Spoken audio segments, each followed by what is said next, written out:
To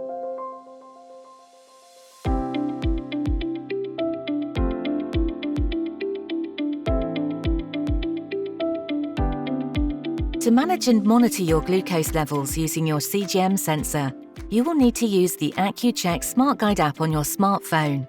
Installing and setting up the app takes just a few minutes. Let's walk through the steps together.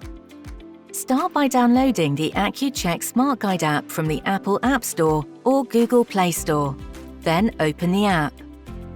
You will need to create an Accu-Chek account or sign into your account if you already have one. You will need to enter some information about yourself. Next, consent to the terms to use the app. Finally, verify your email address and sign in to the app.